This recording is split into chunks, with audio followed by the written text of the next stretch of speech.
Ah oui, j'aime bien ces bouteilles. C'est joli.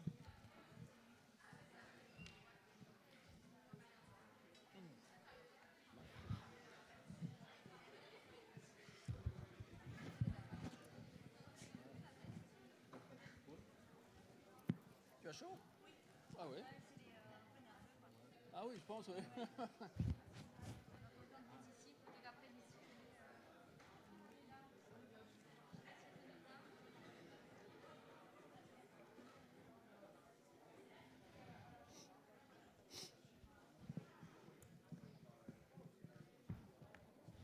C'est juste français-anglais, hein. Ouais, ouais. Elle va parler en anglais, je pense. Oui. Ouais, ouais.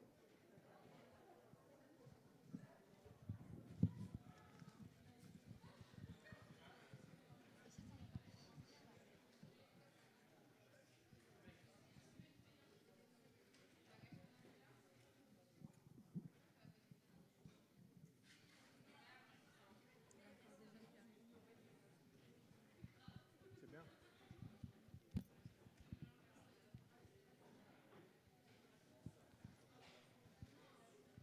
Il y a des lycéens, mais il y a aussi quelques étudiants de Sciences Po, je crois, Rennes, Vous qui passerez le font un micro. master sur les droits des générations futures.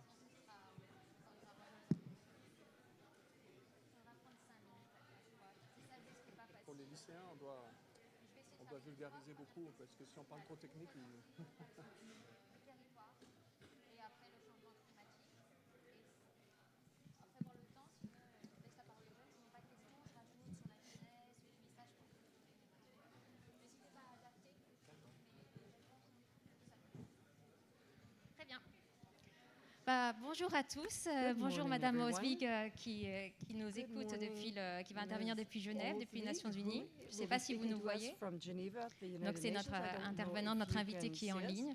She is our Donc guest bonjour à tous. online. Je vous remercie donc pour participer à cette Good session morning sur to all les of you. résistances Thank des you peuples for autochtones. Good morning. participating Good in morning. this Nice session to see on you the here. resistance of the Et thank you. indigenous people. Et donc je vais faire une première présentation So I will make sur a- l'objet de an cette initial, séance où vous presentation présentez on qui the sont les purpose peuples of this autochtones, quels sont les session, enjeux, quelles who sont les are résistances des the peuples indigenous autochtones, peoples, et je and donnerai what rapidement is la their parole à notre quatre resistance. invités que je vais And ensuite vous then I présenter. will, introduce the Il faut savoir donc four qu'on parle aujourd'hui de speakers. plus de So, you have 476 to know that we're millions de talking personnes about over autochtones qui vivent dans 476 90 pays million du monde, people, indigenous 6% de la peoples living population, in plus de 90 5000 countries, peuples et 4000 langues, et c'est 6.2% of the world important population, among désormais them parce qu'on parle de la décennie over des langues des 5,000 peuples autochtones qu'il faut préserver. peoples, and Donc nous sommes là over aujourd'hui pour parler de la 4,000 résistance languages. des peuples. La résistance des languages. peuples We are autochtones here to est talk très about the ancienne, donc resistance c'est of une expérience peoples, aussi and the pour les resistance peuples of d'aujourd'hui. indigenous peoples Elle is remonte not déjà aux temps new. précoloniaux, donc avant leur It dates colonisation. back to pre-colonial Elle explique times, aussi cette and it also résistance, le fait qu'ils ont été explains résistants, explique qu'ils sont là aujourd'hui pour vous parler ou pour être why représentés. they're here today. Leur to talk to you résistance and est to be multiple. represented. Elle Because agit de their multiples type of, façons sur plusieurs resistance is dimensions, multiple. culturelles, politiques, cultural, spirituelles, political, juridiques, legal, pacifiques, spiritual, armées, seuls pacifist, ou encore en armed, alliance avec d'autres peuples, et seuls alone, certains choisissent or encore d'être isolés in pour alliances résister. with other Jusqu'au people. 19e siècle, or les peuples sometimes autochtones they étaient just reconnus comme remain des nations isolated. souveraines, au même And titre que up les until États. the On parlait de nations à 19th l'époque. century, indigenous Plus tard, peoples le were droit recognized international que as vous sovereign connaissez aujourd'hui, nations. dont on parle Later, au sein de ce forum, international donc ce, law, which we were talking about ce droit here, interétatique s'est This fondé, a été interstate créé law en excluant les was- nations autochtones. On les a was exclus based, du cercle des nations souveraines et donc du set droit up international. excluding C'est une grande indigenous trahison nations and historique. people. Dans ce within the contexte, circle on of dit que les peuples international autochtones ont law. été This is internalisés, a donc historic soumis à un processus de betrayal. transformation de leur In this statut de nation context, souveraine we say à that population they were dépendante d'un internalized État, and they were soumis à son droit subjected to national. national law of states. Donc les États ont mené ensuite des Forced to politiques d'assimilation à leur assimilate. égard, There were assimilation de leur assimilation culture pour qu'ils se policies fondent dans la culture forcing the nationale, indigenous peoples mais aussi to usurpation de leur assimilate territoire. to the Les conséquences étaient national qu'on cultures. souhaitait en And fait qu'ils disparaissent en the, tant que peuple autochtone, entité consequences distincte, that, et on parle aussi dès these lors de states génocide wanted et de them to génocide culturel à l'égard des peuples autochtones. disappear. Et donc We ils ont spoke résisté à ces génocides. the, En raison de leur grande genocide or mobilisation, cultural ils sont genocide parvenus of à obtenir indigenous aujourd'hui la peoples. reconnaissance de leur droit à And l'autodétermination now dans le cadre d'une indigenous grande peoples déclaration, have la been able to Déclaration des obtain Nations Unies sur les droits des recognition peuples autochtones de of 2007. the right to Elle self-determination reconnaît within the aujourd'hui framework of the que UN les peuples Declaration autochtones peuvent exercer leurs droits dans les domaines politiques, juridiques, économiques et culturels selon leur propre prise de décision. C'est une grande étape, mais c'est une étape encore insuffisante car les peuples autochtones continuent de réclamer d'être traités d'égal à égal avec les États pour prendre part à toutes les décisions qui les concernent et qui concernent l'humanité et la planète. Et ce point est aujourd'hui fondamental.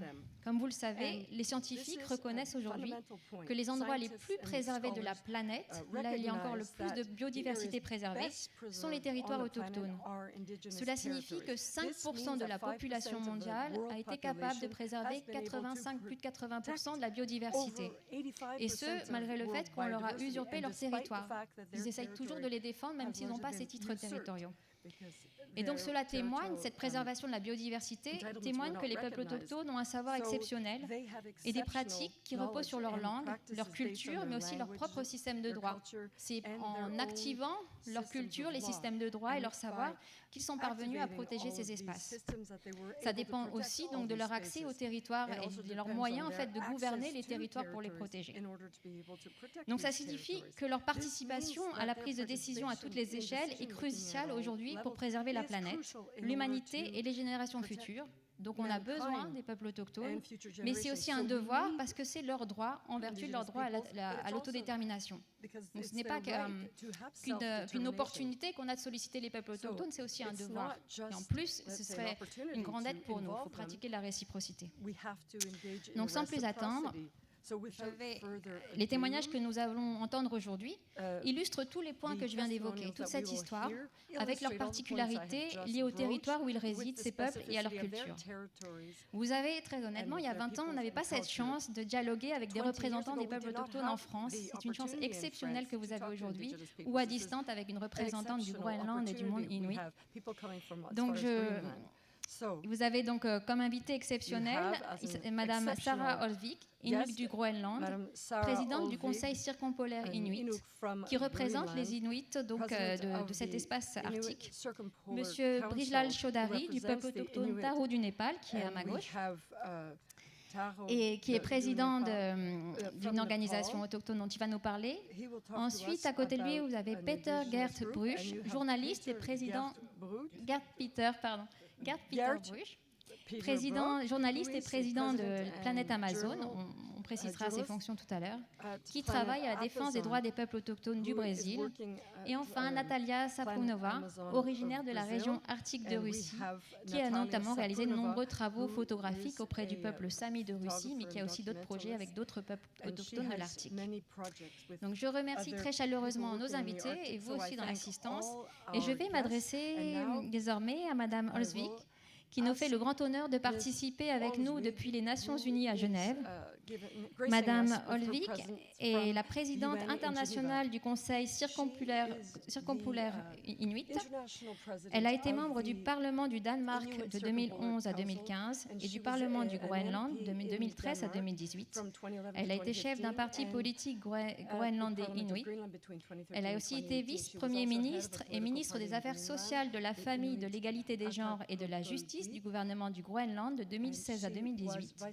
Et elle a également été présidente du comité permanent des parlementaires de la région arctique. Donc bonjour Madame Olvik, pourriez-vous donc en premier lieu exprimer quelques mots sur votre peuple, sur le Conseil circumpolaire Inuit et ce qui a guidé votre engagement, vous menant aujourd'hui à représenter le Conseil Inuit aux instances de l'ONU, comme aujourd'hui où vous vous trouvez, et ailleurs. Merci beaucoup. Chaque réponse doit faire à peu près 5 minutes pour nous donner le temps donc, de bien développer toutes nos questions. Merci beaucoup. Oyana, thank you so much for the invitation, and I'm very happy to be able to join, although not in person.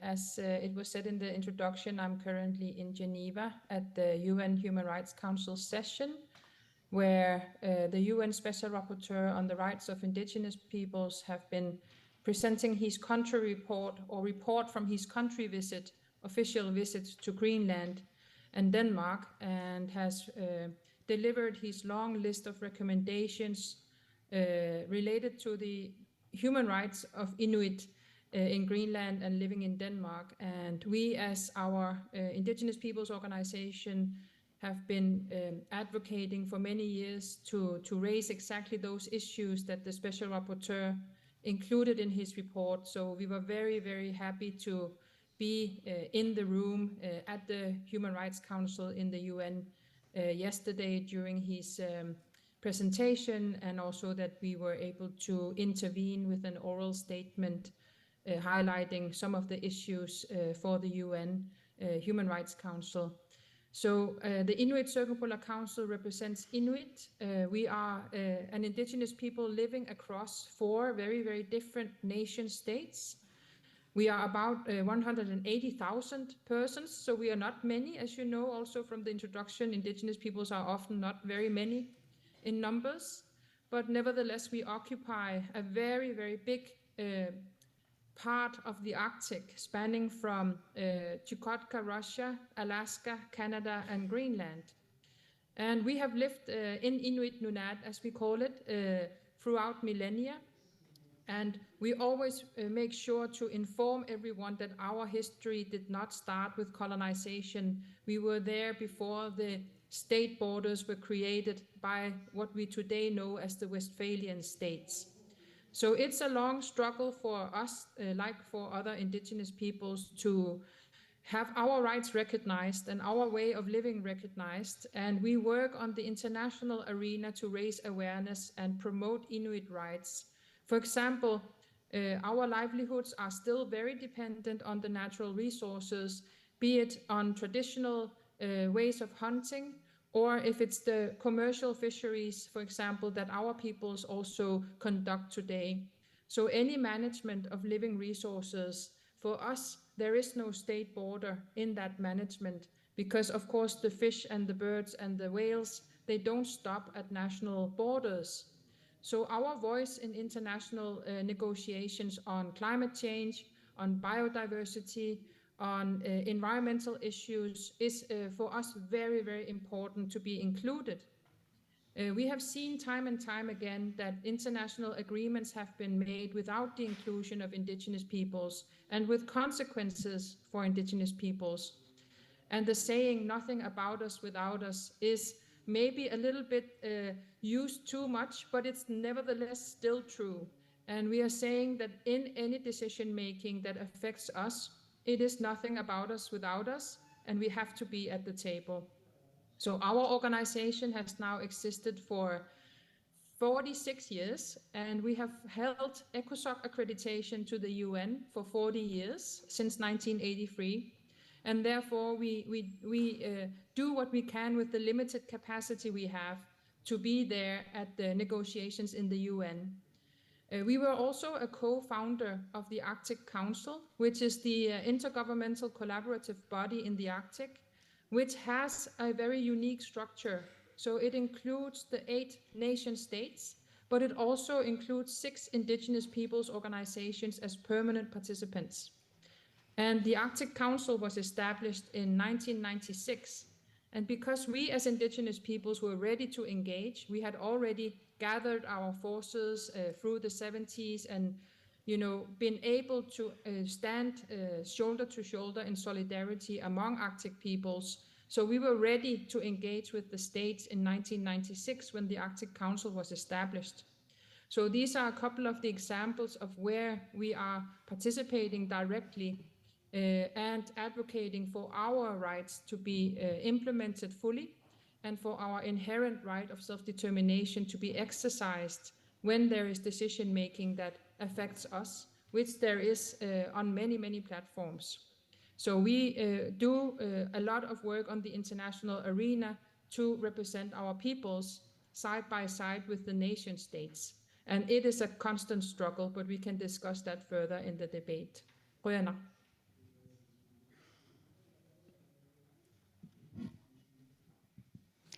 Merci beaucoup, Madame Rosvik, pour cette première présentation très riche qui permet de comprendre enfin, ces enjeux donc de gouvernance inuit dans l'Arctique. Nous allons poursuivre tout à l'heure quelques autres questions sur la question du territoire, mais je parle maintenant la parole à Monsieur Chaudhary. Vous êtes de la nation autochtone Tharu, originaire donc du Népal, du contrefort de l'Himalaya. Depuis plus de 15 ans, vous militez pour la défense des droits de l'homme et des peuples autochtones. Vous représentez les peuples autochtones de la région Asie au sein de la coalition des systèmes alimentaires des peuples autochtones à l'ONU. Vous militez, faites du plaidoyer pour le dialogue des savoirs et avez fondé l'organisation Global Home for Indigenous People qui promeut et défend les droits des peuples autochtones et leur mode de vie. Il faut savoir que M. Chaudhary réside actuellement en France, il va bientôt s'installer en Normandie, donc n'hésitez pas dans le futur à le solliciter, le contacter pour approfondir ces échanges. Vous êtes aussi récemment intervenu au sommet donc, Le Changement Maintenant 2023 à Paris pour souligner la contribution des peuples autochtones en tant que leaders climatiques, donc on en reparlera tout à l'heure, pas tout de suite, et pour garantir leur droit à l'autodétermination et au territoire. Donc vous voyez, on retrouve toujours les mêmes concepts. Donc je vais vous demander la même chose, de présenter votre peuple et le chemin qui a justifié, qui accompagne votre engagement. Merci beaucoup.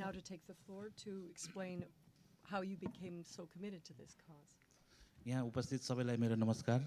I said hello to everybody in my language. बहुत खुसी लागल. I'm very happy to be here and thank you for the invitation, Leslie and the forum. So yeah, my name is Brijlal Chaudhary. I'm a Tharu nation from the foothills of the Himalayas, where the rhinos and the elephants used to roam freely at some point. Tharu people are the largest indigenous groups in Nepal, and also we have Tharu people living in India as well. So it's the borderline where we are, and it's a tropical forest where our territories is, and Tharu people do carry the spirit of a rhino. You have to know a rhino, what that spirit is.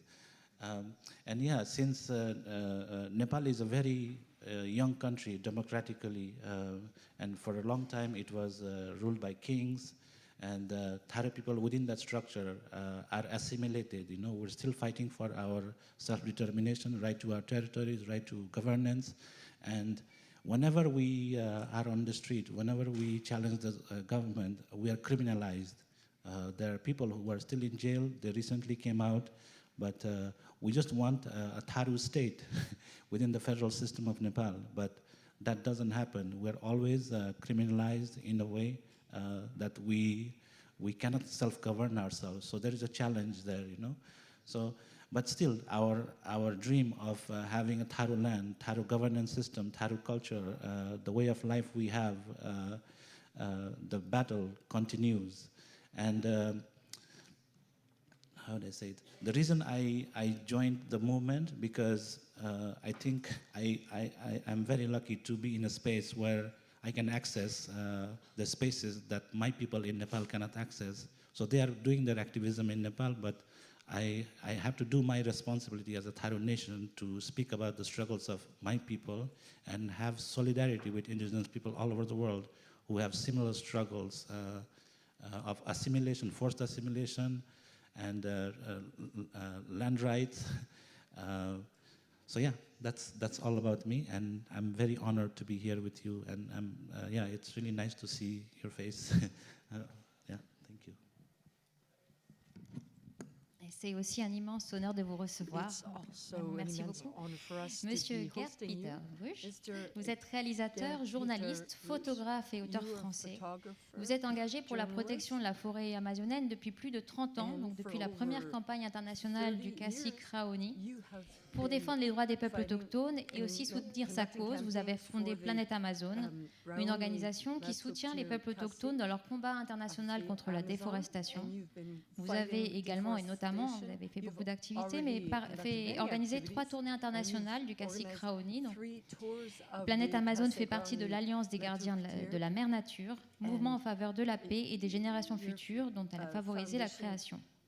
Vous êtes aussi l'auteur du film Terra Libre et d'un prochain film qui sortira en 2023, dont vous allez nous parler à l'occasion de ma prochaine question, pas celle-ci. Je vous remercie donc de bien vouloir présenter Planète Amazon, sa mission et votre engagement donc, de déjà 3 décennies. Merci beaucoup. Merci Leslie. J'aimerais commencer par remercier donc, la région de Normandie, mais surtout les jeunes d'être ici et de nous écouter, d'être intéressés par ces sujets. Donc pour résumer un peu mon travail et mon engagement, donc, quand j'ai fondé Planète Amazon, finalement, vous avez raison de rappeler que ça fait plus de 30 ans que je suis engagé.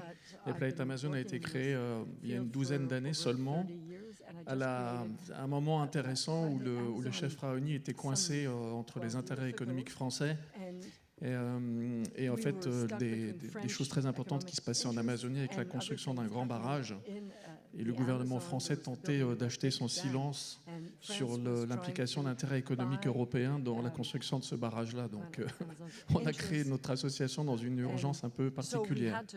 Mais notre travail est principalement de rallier en fait, les citoyens à la cause des peuples indigènes en leur donnant des éléments concrets pour leur faire comprendre que cette cause, c'est aussi leur cause.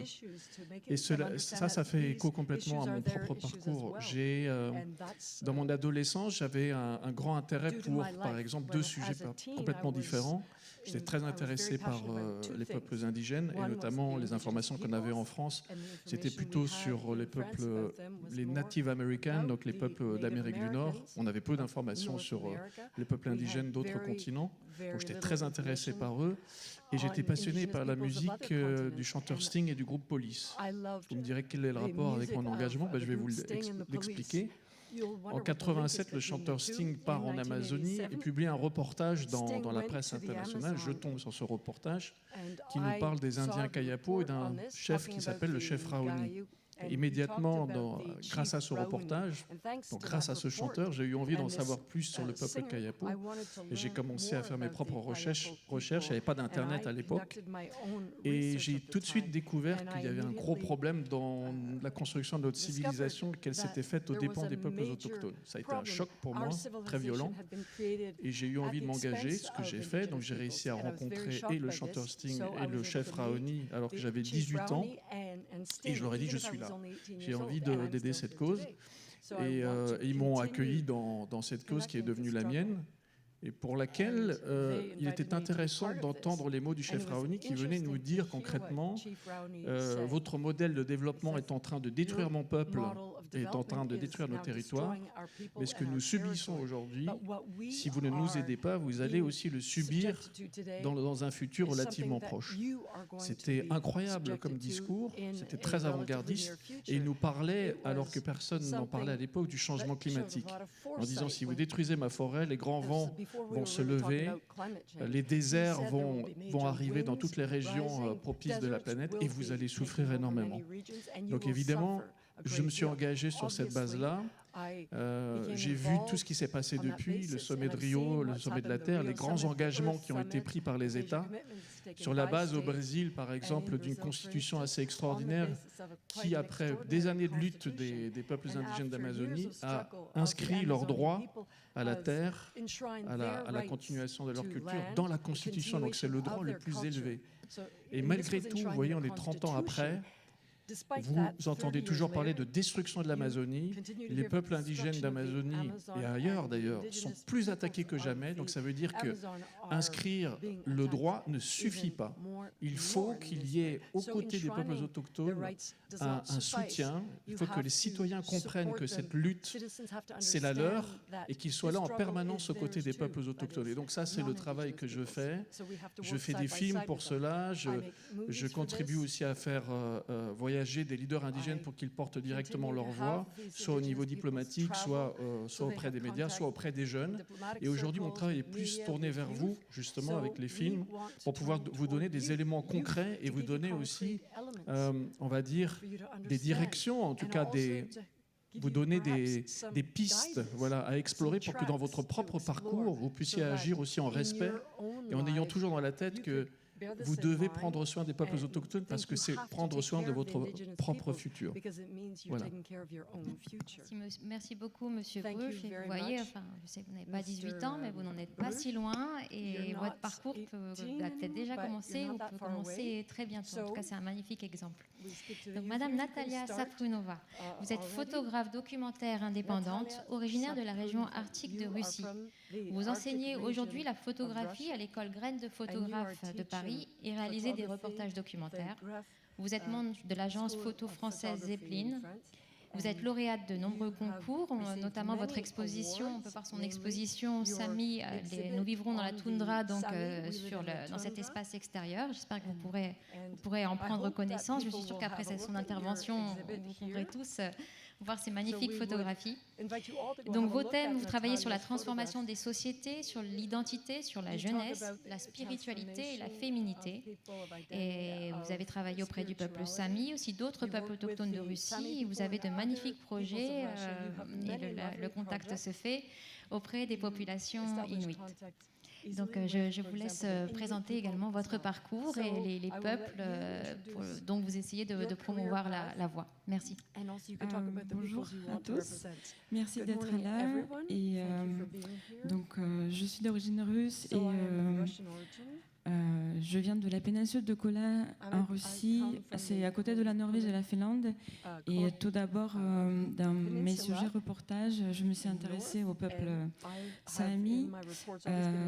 C'est le peuple que j'ai côtoyé quand j'étais encore en Russie, et j'ai vu que lors, par exemple, des fêtes de la ville de Mourmansk, le peuple n'était pas mis en lumière. On ne parlait pas du tout des droits des premiers hommes de cette région. Et assez tôt, je me suis intéressée à donner la parole à ce peuple, à aller les voir, à aller les rencontrer. Et parler des problèmes de la sédentarisation dans cette région, puisque ce peuple a perdu complètement le mode de vie nomade. Il reste 1500 personnes du peuple Sami en Russie, 200 qui parlent la langue. La plupart, ce sont les personnes âgées. Et voilà, la transmission se fait de moins en moins. Au niveau des connaissances de l'élevage de rennes, de l'artisanat, malgré le fait qu'il y a quand même des activistes qui luttent pour les droits de l'homme, pour la transmission. Et de ce reportage, on peut dire, et de cette immersion dans la culture, parce qu'à chaque fois, pour moi, c'est des bouts de vie. Je passe beaucoup de temps avec les gens, j'apprends de leur culture, de leur langue. J'ai également assisté à des réunions consacrées à la protection des territoires, de l'environnement, du climat. De ce fait, je suis partie faire un reportage sur le peuple Evenk en Sibérie orientale, en Yakoutie, touché par l'exploitation des richesses du sol, or, diamants, et également impacté par le changement climatique lié à la déforestation, la pollution des sols, des rivières, et également impacté par la sédentarisation. Et aussi, c'est la région où il y a une très grande zone de permafrost qui est en train de fondre également suite au réchauffement climatique. Et, donc ça impacte beaucoup tout l'écosystème, les migrations pour les rennes, pour les animaux, et voilà, les animaux de la taïga, de la toundra. Et donc je continue ce travail au Canada maintenant, auprès des peuples inuits qui luttent avec l'érosion de la côte dans la région arctique, qui travaillent aussi avec des scientifiques pour trouver des solutions en commun, pour apporter leurs connaissances aussi, parce que c'est des premiers témoins, c'est des premiers porteurs de connaissances sur le territoire, sur le climat. C'est les premiers qui peuvent raconter comment c'était avant, comment c'est aujourd'hui. C'est des gens qui portent beaucoup de connaissances et ils travaillent aujourd'hui avec des scientifiques et je partage tout ça à travers mes reportages photos que vous pourrez voir, j'espère, à travers des expositions, des publications et que je serai ravie de vous partager. Merci beaucoup. On a déjà beaucoup parlé donc du territoire. Donc le territoire, non seulement comme espace de gouvernance, mais aussi en fait comme espace de vie, préserver l'identité. Donc Madame Osvik, je reviens vers vous pour nous parler du territoire et dans quelle mesure le territoire permet actuellement aux Inuits de vivre, de maintenir leur identité, nous préciser quelles menaces pèsent sur ces territoires et quelles actions sont actuellement menées par votre peuple et les nations inuites pour le préserver et préserver le lien au territoire. Je sais que dans l'Arctique, l'aspect géostratégique est fondamental et que vous êtes aussi une experte de cette question, donc n'hésitez pas aussi à nous en dire quelques mots. Merci beaucoup. La parole est à vous. Well, our connectedness to the land we live on, and not least the seas around our land, is of fundamental importance to our existence and to our identity. And from the Inuit Circumpolar Council, we have worked very hard for decades to raise awareness to the world community that the changing climate is directly impacting our human rights.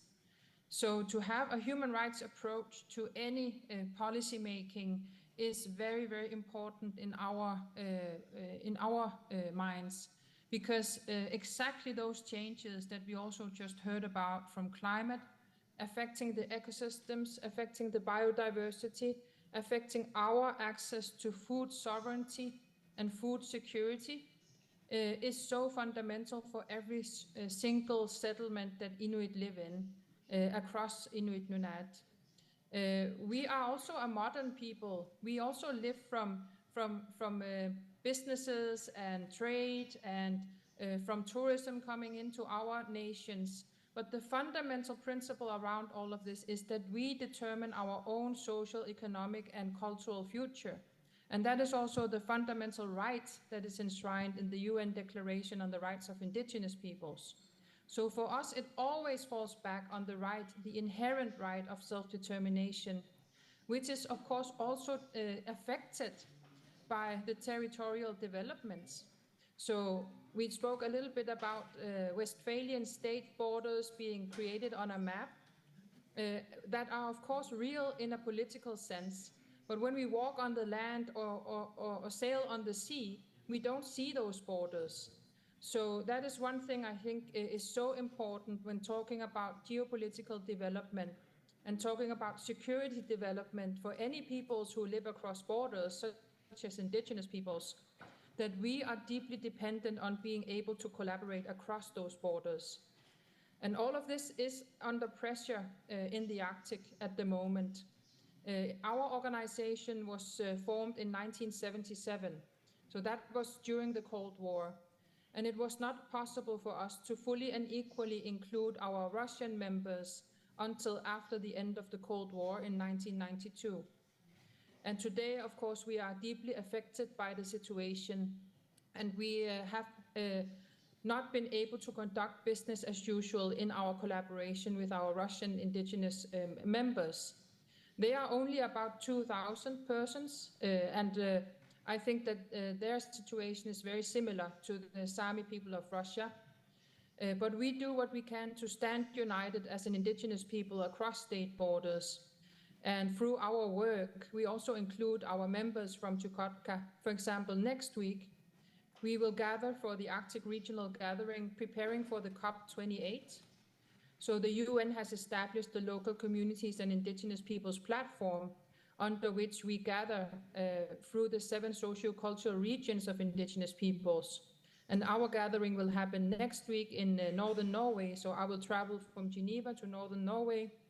And here we will bring knowledge holders from Inuit Nunat in Canada, Alaska, Greenland, hunters and fishermen and other persons who know about the climate change from their everyday life, to inform the nation states and inform us as organizations about those changes and their experiences with their expert knowledge for our preparations for the COP28.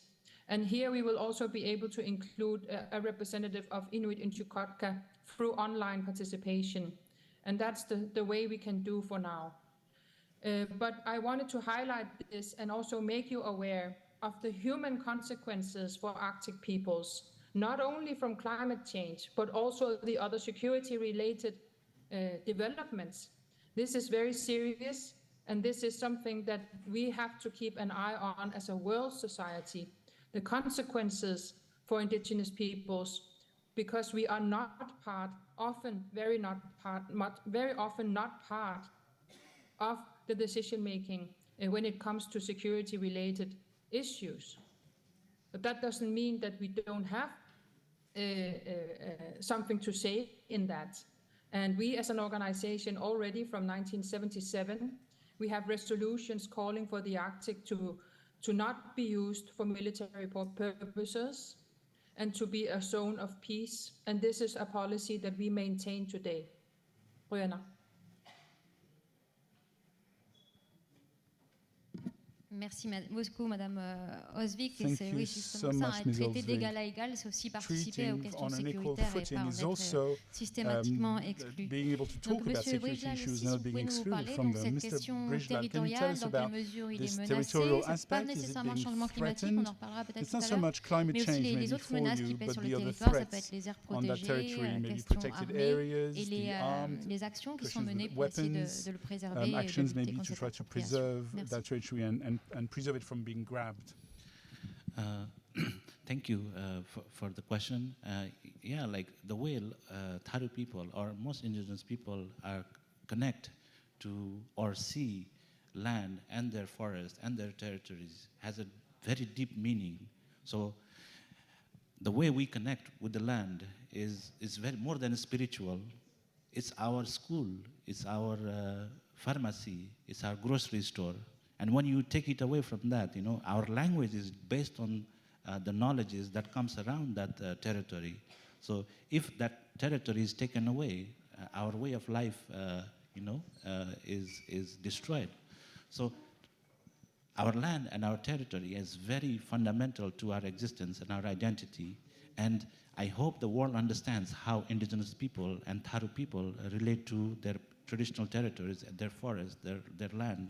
Because it's very important, and you belong to the land. You don't own a land. When I was in the United States, some people said this river belongs to this person, the beach belongs to that person. It was very funny to hear that, you know, somebody owning part of the river or the whole river, you know. So it's very important to see that, you know, and understand how indigenous people or Tharu people see or connect to the resources that they manage. And we also have to think about how the mainstream government or the Western world manages its resources. You know, it's one time, let's extract it, get something out of it, and get out of there, you know. But for us, we're hurting the land that we belong to. That's our mother. You're digging, you're hurting it, you know.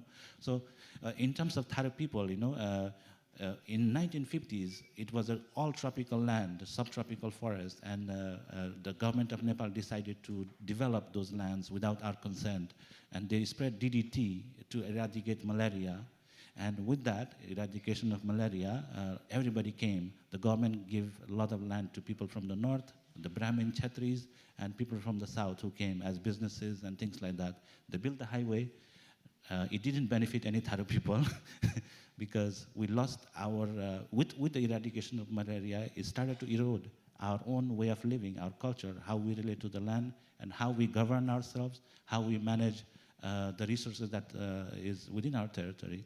So it's a battle that we continue to have, and right now we're trying to create our own governance system, be recognized as a state, so that we can govern our own territories in a way that our ancestors did. But it's a challenge, you know. But we need people like you, you know, who are here, but you know, can make a difference. For instance, when a tiger population or the snow leopard population disappears, you know, you might say it doesn't matter to me, but it does, because we are all connected. What happens in the Himalayan region, it will affect us, all of us.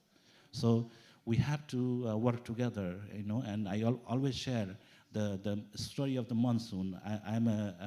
Our lives depend on monsoon rain, you know, and for monsoon to work, the river, the forest, the wind, the ocean, and the sun, even the moon and the mountains, my mountains, we all have to work together to make that monsoon rain come to our land. So I invite all of you, you know, to think about all these things.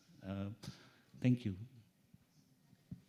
Merci aussi pour ce magnifique message Thank très so fort. much for that Et nous poursuivons par un message très fort donc avec Gerd Peter Bruch. Gerd, Il y a un thème qui vous tient particulièrement à cœur, dont vous souhaitez parler aujourd'hui, c'est la question de la démarcation des terres au Brésil. Elle est d'actualité. Ce sera notamment le thème principal, l'un des deux thèmes principaux de votre prochain film. Je vous laisse en parler des territoires en Amazonie pour les peuples autochtones.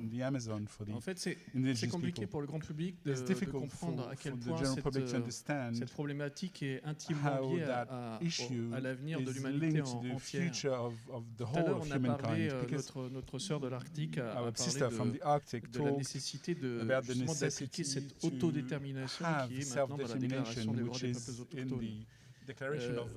Aujourd'hui, qu'est-ce qui se passe? Il y a des droits constitutionnels qui sont reconnus dans certains pays, font des efforts pour inscrire dans le droit certains droits aux peuples autochtones, mais l'autodétermination n'existe pas. Si on parle par exemple du Brésil, où quand même cette constitution dont j'ai parlé tout à l'heure, qui a reconnu le droit des peuples indigènes à la terre, et surtout qui a inscrit l'obligation de l'État à démarquer, donc c'est-à-dire à tracer les frontières de ces territoires indigènes dans un délai de 4 ans.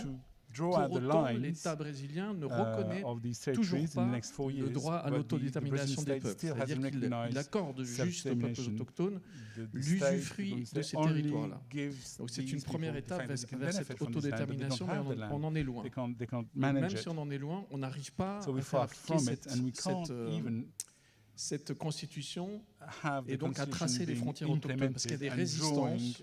L'agrobusiness, par exemple, envahit ces territoires pour produire du soja, pour produire du maïs, pour produire toutes sortes de productions agricoles transgéniques, du bétail aussi, et empêche en fait l'application de cette constitution. Donc, mais pourquoi c'est un problème pour nous aussi? Cette constitution au Brésil a permis, grâce au sommet de Rio en 92, de mettre en place des programmes de coopération internationale dans lesquels des pays comme la France, les États-Unis et autres ont investi des millions, des centaines de millions pour protéger l'Amazonie. Parce qu'il y a eu un consensus à un moment pour dire que oui, il est vrai que l'Amazonie c'est important pour la planète entière. Vous avez vu avec l'arrivée de Bolsonaro, on a eu un incendiaire qui est arrivé au pouvoir, qui grosso modo a dit à tous ceux qui voulaient envahir les territoires, allez-y, mettez le feu et servez-vous. Ça a eu des conséquences absolument dramatiques et on a constaté à ce moment-là que non seulement la Constitution, ça ne suffisait pas pour protéger les peuples autochtones ou même une Amazonie qui nous concerne tous, mais qu'en plus, la communauté internationale qui pourtant avait investi sur des dizaines d'années, des centaines de millions d'euros, voire plus, ne faisait rien, ne réagissait pas. Donc aujourd'hui, on est dans une situation en Amazonie absolument catastrophique où le président Lula est certes revenu au pouvoir, certes il a annoncé partout qu'il allait s'engager pour les peuples autochtones, il a créé un ministère des peuples autochtones, il a relancé la démarcation des terres indigènes, mais savez-vous ce qui se passe? Et je pense que vous ne le savez pas. Actuellement au Brésil, c'est la situation la plus critique depuis la dictature militaire. Il y a une lutte fondamentale qui a lieu avec ce qu'on appelle les ruralistes, qui sont donc les grands propriétaires terriens qui ont pris possession du Congrès national, le Sénat et la Chambre des députés, et qui, depuis des années, tentaient de faire voter des lois anti-indigènes pour pouvoir détruire la Constitution de 88. Ils sont passés à l'attaque récemment depuis l'élection du président Lula, qui s'est donc, comme je l'ai rappelé, engagé à démarquer les terres indigènes. Et ils ont tenté de faire voter ce qu'on appelle le cadre temporel. Je ne vais pas vous faire un cours là-dessus, c'est un peu complexe, mais grosso modo, ça dénaturait complètement la Constitution et ça permettait de rendre accessibles ces territoires protégés à toutes sortes d'activités industrielles. Et donc il y a eu un vote à la Cour suprême en faveur des indigènes qui a eu lieu il y a quelques jours à peine, c'était le 20 septembre, et les indigènes ont gagné, et le Sénat est repassé à l'attaque. Ça s'est passé hier, pour faire voter un paquet de lois qui détruit complètement les droits des peuples indigènes. Vous n'en avez même pas entendu parler, et pourtant, ça a vocation à détruire plus de 30 années de politique internationale de protection de l'environnement. On va où, là? Et c'est pour ça que je vous dis, je suis là, moi, pour vous dire que si le citoyen ne s'empare pas de ça et n'est pas vigilant en permanence pour pouvoir se retourner contre nos propres politiques, sur ces politiques internationales, on est foutu. Quand je dis on est foutu, ce n'est pas seulement les peuples indigènes. Ce qu'on vous explique ici à travers ces problématiques-là, c'est que c'est lié. Et ces gens-là sont les gardiens. Le mot gardien, c'est quelque chose de fondamental. Ces territoires-là ne sont pas des espaces de ressources naturelles dans lesquels on peut puiser, ce sont des territoires sacrés. Et les peuples indigènes protègent les 4 éléments sacrés, justement, qui sont reconnus un peu par tous les peuples indigènes: la terre, l'eau, le feu, l'air, et parce que ces éléments-là circulent. Ils ne connaissent pas les phénomènes justement de frontières, comme évoquait notre sœur de l'Arctique. Et ça, les peuples indigènes nous alertent là-dessus et doivent nous faire changer nos fondamentaux. On ne peut pas continuer à traiter ces problèmes-là de la façon dont on les traite dans les COP. Je participe aux COP, c'est une imposture, c'est financé par les gens des énergies fossiles et on ne s'en sortira pas, vous le savez. Donc, ces gens, ces représentants indigènes qui viennent, ce n'est pas seulement pour vous alerter, vous demander de les financer, vous demander de les aider, c'est pour que nous nous rallions à eux. Et croyez-moi, ils ont des solutions à vous apporter. On ne peut pas vous les décliner ici, mais c'est très facile aujourd'hui de se tourner vers des associations sur le net ou des mouvements qui existent déjà pour vous renseigner et de vous engager aussi à votre échelle si vous le souhaitez. Planète Amazon, tapez sur Google et vous avez déjà beaucoup d'informations sur ces questions notamment. Et ce message est très important. On parle vraiment des peuples en lutte, en résistance. En fait, si les peuples autochtones cessent de lutter, ils meurent. C'est ce qu'on voit ici au Brésil. Ils doivent être dans la lutte permanente. Soit ils meurent en tant que peuple, parce qu'on leur tue leur culture, leur moyen d'exister, ou même physiquement. Et s'ils meurent, la terre meurt. On en est vraiment dans cette logique-là. Et donc, Madame Natalia Safrounova, vous souhaitiez nous parler justement de la question extractive, comment les territoires autochtones sont aussi menacés ou détruits par l'exploitation minière en hydrocarbures au nord de la Russie. Merci. Oui, donc c'est le cas des peuples autochtones que j'ai rencontrés à travers mes reportages, notamment les Evenks en Sibérie orientale, en Yakoutie. Donc c'est la même problématique, c'est que ces gens sont très attachés à la terre, à l'écosystème, sont très respectueux par rapport aux éléments de la nature. Par exemple, avant de rentrer dans la forêt, ils font toujours des rituels. Avant de tuer un animal, ils vont demander la permission. Donc tout est respecté. Et aujourd'hui, ils se retrouvent avec les terres utilisées sans les expertises ethnologiques. Souvent, c'est dans la loi en Russie, par exemple, l'entreprise, avant de venir s'installer, que ce soit pour des mines d'or, diamants, ou des minerais de fer ou autres, ils doivent faire une expertise pour savoir ce que ça va apporter comme impact sur le mode de vie, sur l'écologie, sur l'environnement. Sur les gens, même sur la psychologie et autres, sur l'activité évidemment. Et parfois, les autochtones découvrent dans la forêt déjà des mines installées. C'est nerveux, excusez-moi. Parce que j'ai fait des rondes, on peut dire, dans la forêt, dans la taïga, avec les autochtones qui recherchaient ces industriels pour au moins les rencontrer et leur dire qu'ils constatent des déchets dans la forêt, mais ils ne les ont jamais rencontrés. Ils constatent des routes qui ramènent aussi des braconniers. Ça veut dire que la forêt, qui était sacrée, qui était un endroit écologique de chasse ou de rituel ou de vie, maintenant les autochtones retrouvent des braconniers qui viennent chasser sans permis et qui ramènent des chiens errants qui attaquent après des troupeaux de rennes, qui ramènent de la pollution, etc. Donc Donc, évidemment, cette pollution joue beaucoup sur le changement climatique.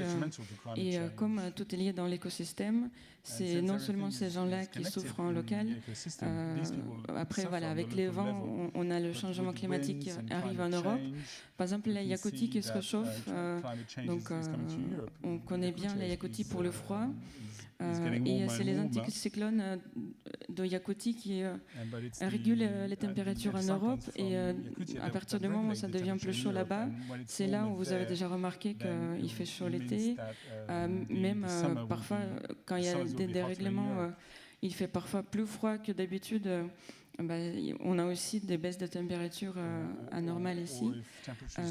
Voilà, donc c'est tout est lié et ces peuples-là, voilà, ce qu'ils essaient de faire, c'est de passer le message, de continuer à lutter pour nous prévenir, parce que c'est pas que eux, c'est nous tous. Merci beaucoup. Je vais poser une dernière grande question générale sur le changement climatique et je vous invite à penser déjà à vos futures questions. C'est vraiment une opportunité et toutes les questions, même les plus simples, sont les bienvenues parce qu'en fait, elles intéressent toujours tout le monde.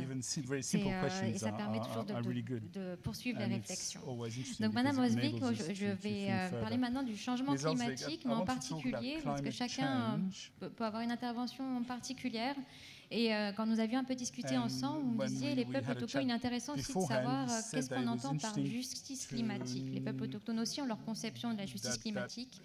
Et je voulais aussi vous indiquer, aujourd'hui, et c'est fantastique, beaucoup de jeunes mènent des actions contre le changement climatique. Mais il faut savoir que les peuples autochtones sont les premiers, il y a très longtemps, ils étaient pionniers, à avoir intenté les actions en justice contre le changement climatique. Ils réclamaient, ils étaient justement des populations inuites. Et quand je parle de ça, c'est de plus d'une dizaine d'années en arrière, vous pouvez le confirmer. Madame Sheila Cloutier parle même du droit au froid. C'est important d'y penser. Est-ce que dans notre constitution, dans nos codes, on parle de droit au froid? Donc je vous remercie de pouvoir nous éclairer donc, sur la question climatique en terre inuit, mais aussi sur votre conception de la justice climatique. Merci.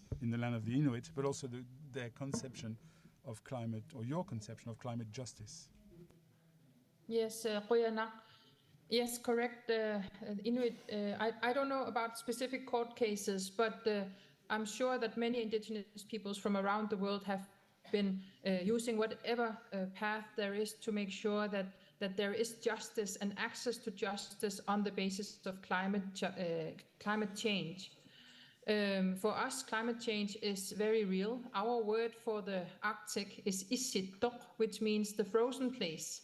And we see year to year how the climate is changing. I grew up in the Disco Bay area in Greenland.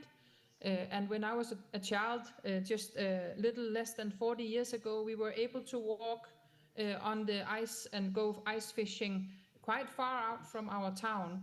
And in the latest years, that has not been possible. The ice conditions are too unsafe.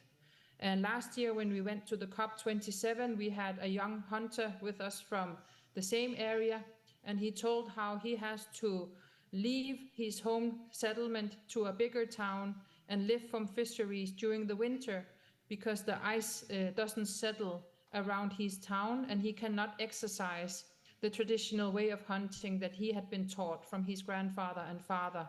So again, these are very concrete examples that our lives are changing dramatically. The ice, the sea ice especially, was our way of transportation between many settlements and towns in the wintertime. And for most part of the West Greenlandic coast, that ice is no longer safe to travel on. So there are very big changes that impact us directly. So the world has, of course, opened its eyes to climate change. And we are so happy that so many youth from around the world are joining the struggles, joining the advocacy to make the states and businesses and the world community act. We want to raise awareness that there are still issues to be so aware of, and that is the concepts of, for example, green transition, the concepts of climate justice, because we see now that in the green transition, there is still not necessarily always the full and effective and equal inclusion of indigenous peoples in decision making. We have seen that in Sápmi, in the land of the Sami people in Norway, where a ruling of the High Court of Norway has concluded that the establishment of wind power plants was against the rights of the Sami people and deeply affected their livelihoods as reindeer herders. So, unfortunately, we see projects that are related to green transition, where the right of self-determination and participation in decision-making by indigenous peoples is not respected by either states or businesses. So for us, when we talk about climate justice, it's not just about acting on climate. That's the first step. But the second step is also that when you act on climate, you do it with a human rights approach. You make sure that indigenous peoples that are affected by any action that is taking place in their lands or affecting their resources and their access to livelihoods and foods, for example, or just to conduct their way of living, that those rights are respected. We also see now a big sort of a surge from the scientific community going to the Arctic with the new geoengineering projects, which is also fundamentally a good thing. But this also has to happen on the basis of respect of the indigenous people's rights. So, for example, when we are approached by geoengineering groups that want to test new methods in our homeland, we of course ask them to make sure that they do this with the full and effective participation of indigenous peoples on an equal footing. And this also raises the issue of equitable funding, for example, because we are few in numbers and we can very often not compete with the very big foundations and research communities with big amounts of funding. So there are still some inequities in this that we call for the world to be very, very aware of. Another thing is that we are very happy last year that the UN decided to establish a loss and damage fund under the UNFCCC, and also that there was a pledge in Glasgow at COP26 with a big amount of money from states and private businesses. But the access to this funding is an issue. There is not equitable access to this funding for all indigenous peoples from around the world. And very often, this funding is designed to flow from the north to the south. And we raise awareness that there are also indigenous peoples in the north living within G20 nations, rich nations, but we don't have access necessarily within our own states or to these international mechanisms of funding. So the world community has a big task to do to ensure justice, that justice is about equitable access to decision-making, equitable access to the funding, and no matter in which region of the world indigenous people live in. So I think these things will be big issues at the upcoming COP28, and we are looking forward to meet with our indigenous brothers and sisters in joining our forces. And last year, there was a document agreed upon by global indigenous peoples on the issue of access to funding. And I'm very happy that we have that kind of support in the global community where indigenous peoples truly stand together. And that is what makes us strong. Rihanna. Nous vous souhaitons donc beaucoup de chance et de réussite dans tous ces projets pour se faire entendre vos voix d'égal à égal. Monsieur Chaudhary, je serais très intéressée, parce que vous parliez tout à l'heure de la gouvernance des territoires, c'est votre souhait. Et donc, dans quelle mesure la gouvernance de vos territoires, vos propres lois, vos propres savoirs, si vous avez des indicateurs écologiques, permettent, vous donnent des outils pour lutter contre les effets du changement climatique. Merci. Ou adapter la réponse. Or to adapt maybe the response to climate change. Thank you, Leslie, for the question.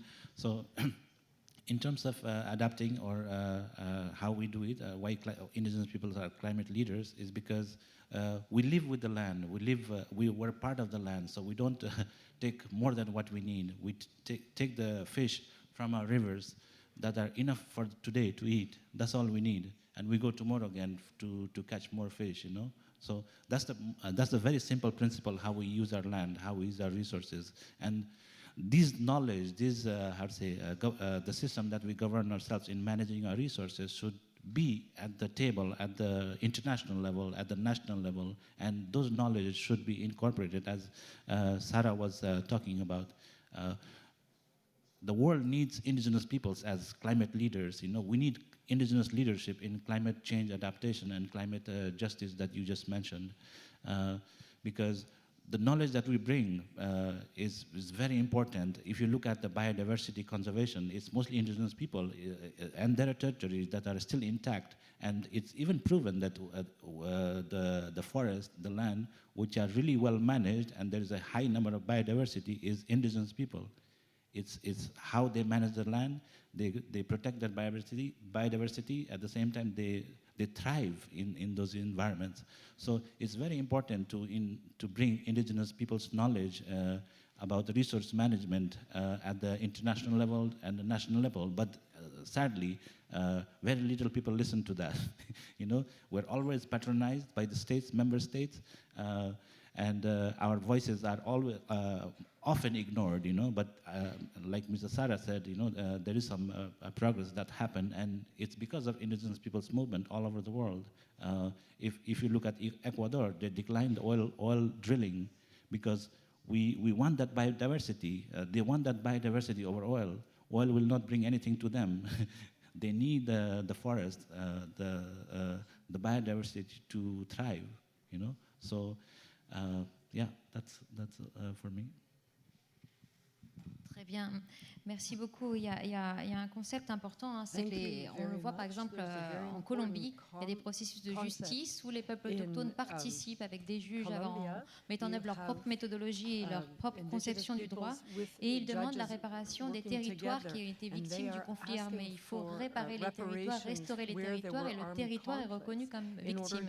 Et on en vient maintenant à votre autre grande préoccupation, c'est pour la reconnaissance du crime d'écocide. Je vous laisse la parole, monsieur Gert Peter Bush. Oui, en effet, une nouvelle fois, en fait, en ce qui concerne l'échec des politiques internationales de protection des peuples autochtones, il y a cette question de voir les limites de ce qui a été posé. Je parlais avant d'un droit constitutionnel qui a montré son inefficacité jusqu'à présent. Un Bolsonaro peut arriver, violer ouvertement la propre constitution de son pays et avoir une réaction internationale si timide qu'en fait, que ça puisse vraiment donner des effets absolument néfastes. Et c'est là où intervient une idée pour laquelle des juristes luttent depuis maintenant plus d'une dizaine d'années, c'est de reconnaître au niveau international le crime d'écocide pour que les gens ou les États, les entreprises qui détruisent un écosystème, qui impactent de façon durable les générations à venir, puissent payer, puissent être traînés devant les tribunaux, puissent devoir répondre de leurs actes, ce qui n'est pas le cas actuellement. On nous fait toujours valoir le droit de l'État à se développer, le droit, je veux dire, national, ce qui prime, c'est avant tout le développement avant tous les droits qu'on peut créer. Parce que du droit, il en existe. Il y a des couches de droits dans tous les pays, et même au niveau international, qui sont censés protéger l'humain, qui sont censés protéger aussi l'environnement, mais ça ne fonctionne pas. Ça ne fonctionne pas. Donc cette idée d'avoir un crime d'écocide, et même de pouvoir avoir aussi, comme ça existe dans plus en plus de pays, nommer comme objet de droit des espaces naturels, une montagne, une rivière, etc., pour qu'elles puissent être défendues par des tuteurs qui peuvent être des peuples autochtones, par exemple, ou des gens qui sont directement en lien avec cet écosystème. C'est très important, c'est quelque chose de nouveau pour nous, mais de tout à fait ancien pour les peuples autochtones. C'est vécu depuis très longtemps par les peuples autochtones. Donc, le crime d'écocide, c'était une idée jusqu'à présent un peu utopiste, Et depuis que des juristes ont travaillé sur une définition pendant 6 mois pour pouvoir proposer quelque chose qui puisse rentrer dans le droit international, ça fait environ 3-4 ans que ça a été fait. Et bien maintenant, il y a 25 pays qui discutent du crime d'écocide, de reconnaître le crime d'écocide. Donc c'est quelque chose sur lequel vous devriez vous intéresser. C'est assez facile de trouver des informations sur le net et qui devrait un peu devenir votre cheval de bataille aussi. Parce que ça vous concerne et parce que ça nous permettrait d'avoir un garde-fou, parce que tout ce qui est en place... On parlait tout à l'heure de l'ONU aussi, on a beaucoup parlé de l'ONU. Qu'est-ce qui ne va pas avec l'ONU et avec tous ces sommets internationaux? Ça fait 30 ans qu'ils invitent du bout des doigts des peuples indigènes, mais ça fait 30 ans qu'ils n'ont toujours pas compris comment, on va dire, dialoguer de façon respectueuse avec ces peuples. C'est toujours biaisé. C'est-à-dire que la façon dont ils voudraient en fait inclure les peuples autochtones, c'est que les peuples autochtones doivent s'adapter au langage onusien ou au langage étatique et doivent s'adapter à ces protocoles. Je suis désolé, mais comment voulez-vous qu'un chef traditionnel qui est analphabète, qui a des savoirs par exemple illimités sur l'environnement, puisse s'adapter à ces protocoles? Donc on se coupe en fait de cette façon-là de tous ces savoirs traditionnels qui pourraient justement nous permettre de gagner énormément de temps sur la lutte contre le changement climatique, sur la lutte pour la préservation de la biodiversité. Donc ça n'existe pas. Et l'ONU, ça fait 30 ans qu'on attend. Il y a certes des améliorations, mais ça va beaucoup trop lentement. Donc moi, je suis admiratif aujourd'hui des initiatives des peuples indigènes eux-mêmes qui se rassemblent, qui créent des alliances entre eux. Avec le chef Raoni, j'ai accompagné la naissance de l'Alliance des gardiens de Mère Nature. Et l'idée, justement, c'était, en ayant fait cette analyse du fait que l'ONU représente peut-être 3-4% des peuples indigènes, qu'eux-mêmes puissent créer une voie de dialogue avec le citoyen au niveau international pour pouvoir faire reconnaître leurs discussions et leurs propositions. Donc ça, c'est intéressant. Et ça va certainement forcer ces institutions internationales à évoluer. En tout cas, grâce à vous, ça pourrait le faire. Les peuples indigènes tout seuls ne peuvent arriver à rien. Nous, tout seuls, on ne peut arriver à rien. C'est uniquement par ces alliances qu'on peut arriver à se sortir de ces situations. Voilà. Intéressez-vous à l'Alliance des gardiens de Mère Nature et au crime d'écocide. Et je vous assure que ça va vous redonner de l'espoir et de l'énergie. Et ça ne va pas vous plomber le moral. Au contraire, vous verrez que dans le monde entier, il y a des couches de résistance qui existent déjà et que c'est très facile de s'y rallier. Ouais, vous avez beaucoup de tâches à mettre en œuvre, à part celle de noter vos questions. C'est aussi en fait décoloniser votre pensée, en fait, la façon d'agir, de travailler avec les peuples autochtones, décoloniser le droit. On voit en fait tout ce que les peuples autochtones apportent au droit et à la justice. Ce sont des précurseurs, ils ont un pas en avant parce qu'ils ont une analyse du passé beaucoup plus riche en fait. C'est une approche holistique de tout ce qui se passe dans l'environnement. Donc maintenant, c'est justement très intéressant ce dialogue croisé. Vous avez assisté à cette expérience en Russie, justement un dialogue de savoir entre experts autochtones et scientifiques occidentaux sur justement pour analyser les effets, l'existence du changement climatique, l'affectation des couches de glace. Je vous laisse nous en parler. Oui, heureusement aujourd'hui il y a de plus en plus de scientifiques qui font appel au savoir autochtone, comme en Sibérie, comme au Canada, puisque ce sont les autochtones qui peuvent dire si par exemple au mois d'octobre, est-ce qu'il a neigé trop tôt, est-ce que la qualité de la neige a changé, est-ce que la végétation a changé, et donc voilà, c'est très précieux que c'est pas le monde scientifique qui s'impose, qui arrive à travailler d'une façon isolée, mais qui consulte les connaissances locales en les respectant et en les mettant aussi en lumière. Oui. Et depuis combien de temps a-t-il été mis en place? En fait, c'était à la demande des représentants autochtones. Vous savez comment? Est-ce que vous avez quelques indications? J'avoue, au Canada, ça fait pas longtemps que je travaille sur le sujet. En Sibérie, ça fait quelques années, depuis les années 2000. Il y a un chercheur qui travaille sur la fonte du permafrost. Au Canada, c'est pareil, c'est la fonte du permafrost, où ils étudient ensemble. Font des prélèvements, ils vont observer les zones en fait impactées par la fonte. Merci à tous donc, pour ce premier tour de table. Et comme vous le voyez, en fait, j'avais une idée, je crois qu'elle était en train de s'échapper alors qu'elle était intéressante. Oui, il y a plein d'expériences. On est dans un nouveau temps. Moi, j'étudie le droit, mais même dans le droit, c'est un temps des peuples autochtones. Et c'est comme le dit Monsieur Peter Bush, c'est un temps de l'alliance. En tout cas, c'est le temps du croisé des savoirs. On ne peut plus rester chacun de son côté parce que les peuples autochtones disent la planète va brûler, va être en feu. Donc il y a une urgence et vous faites partie de ce temps de l'urgence et vous avez beaucoup de moyens en fait pour réagir. Il y a beaucoup de catastrophes, mais il y a beaucoup de ressources qui s'ouvrent à vous. Donc je vous souhaite beaucoup de chance, beaucoup de succès dans votre futur et je vous invite, pour ceux qui ont quelques questions à poser à nos invités, auxquelles ils répondront de façon plus brève désormais. Merci beaucoup. Je peux vous suggérer des questions, vous pouvez leur poser des questions sur la jeunesse, sur leur relation avec les anciens, sur la tradition, sur ce que souhaitent les jeunes autochtones, sur leur mobilisation, sur leur intérêt du monde occidental, les nouvelles technologies, plein de choses.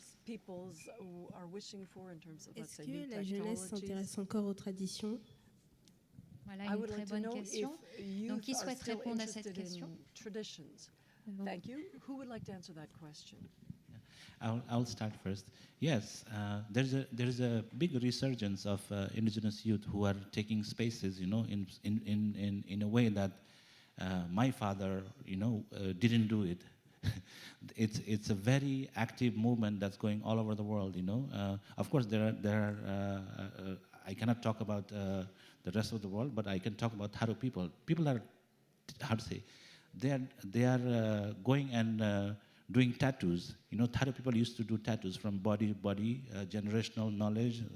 So the figures that my mom has, it was going to my sister, but my sister didn't do it. But the new generation are doing it. So they're very interested in their culture and then connecting with their how to say generational ancestors to bring back the knowledge that was not very famous, you know. So people, for instance, I'm just going to talk about myself. You know, when I was young, I was not very proud of speaking my language in the school that I went to because I felt that they were going to make fun of me. You know, I'm not Nepali enough. So Nepal as a nation, people speak Nepali, but I don't speak Nepali. But I had to go to Nepali school so that I could be integrated. I could be as civilized as the rest of the people because the constitution they coded Tharu people as these people drink and they could be enslaved. That was the category that my people were given. So it was very difficult to, you know, assert your identity. But now, Tharu indigenous youth are very proactive. They are dancing. They are, putting tattoos on their bodies. You know, they are talking about climate change. They are talking about identity. They are, writing poems, they're singing, you know, they're doing theater and connecting in a way that my father's generation didn't connect, or it was not, very famous, you know. So, yeah, indigenous people are very inspiring to me and everywhere around the world too that I worked with, in Canada as well. There is a big resurgence of indigenous people. They're also doing tattoos, doing very creative stuff, you know, even coding their languages, that's oral language, you know, so that the next generation can learn. So we have lost a lot, you know, like over the course of the time, but it's young people who are bringing those back again and helping us connect to our ancestors, and they are in our blood, you know. I'll keep my ancestors alive if I think about them, if I speak my language, if I put my tattoos on, and that's what indigenous youth are doing, and I'm very proud of them, and you know, they make me very hopeful. Thank you. C'est une excellente question. Il y a tellement à dire. Je vais vous demander, si vous le voulez bien, Madame Osvik, de rebondir sur cette question. Donc, qu'en est-il aussi de la jeunesse des nations inuites et aussi, je sais, la jeunesse aussi en lutte en titre individuel. Malheureusement, on recense aussi beaucoup de cas de jeunes qui se suicident. Donc, est-ce que vous pourriez tenter de nous expliquer en fait quelle est cette situation et comment est aujourd'hui la jeunesse de votre peuple? Merci. how is the youth of your people? Yes, Brianna. We have many youth who engage in the movement of decolonization. And like it was just said by our brother in the panel, we are so proud of the Inuit youth who take up the difficult questions, who raise awareness on their situation and their issues at all the venues that we have. There are a multiple and complex web of initiatives and issues that are deeply affecting the Inuit youth. As you say, we unfortunately and heartbreakingly have one of the highest suicide rates, which goes across most parts of Inuit Nunat. And many initiatives. We see the youth raising their voices, demanding to be included in these initiatives. We saw, for example, a process in Greenland where the government of Greenland was developing a new strategy to prevent suicide, where the youth demanded that their recommendations were included directly into the strategy. And with the assistance of the child rights spokesperson of Greenland, they in the end actually succeeded to have their recommendations included into that strategy. So this is the work that is done to ensure that youth are participating directly in decision making is done by supporting the youth, and it's done by the youth themselves raising their voices. And that is one thing that I think we cannot support enough. It is so important that we continue to support. When we had our Arctic Peoples Conference this summer in Greenland, out of 40 delegates, 15 of the delegates were youth. And these 15 youth, they did an amazing job in including wording in the statement that we negotiated to finalize from our Arctic Peoples Conference. And it was again the youth who raised awareness on the continuous systemic discrimination that indigenous youth experience in and outside of our homelands. Many of our youth, they move south out of Inuit homelands to study and to live and to work.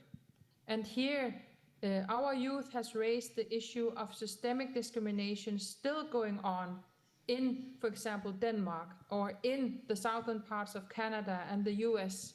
So it is so important that our youth are on the platforms raising these issues.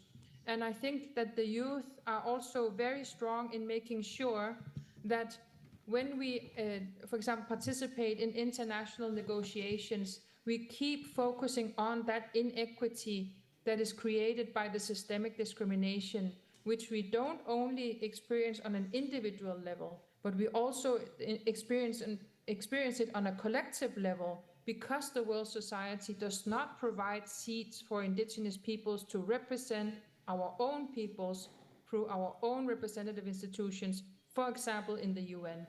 So this is a systemic thing that we are trying to change. So I want to highlight that many of the issues, they are directly linked to our ability to participate in the world society and decision making. And here I think that our youth will carry that burden, but they will also carry it with grace and dignity, and that is what we see from our youth, and that struggle will continue beyond my generation and into the youth generation. So please partner with indigenous youth. Listen more than you speak when you are working with indigenous youth.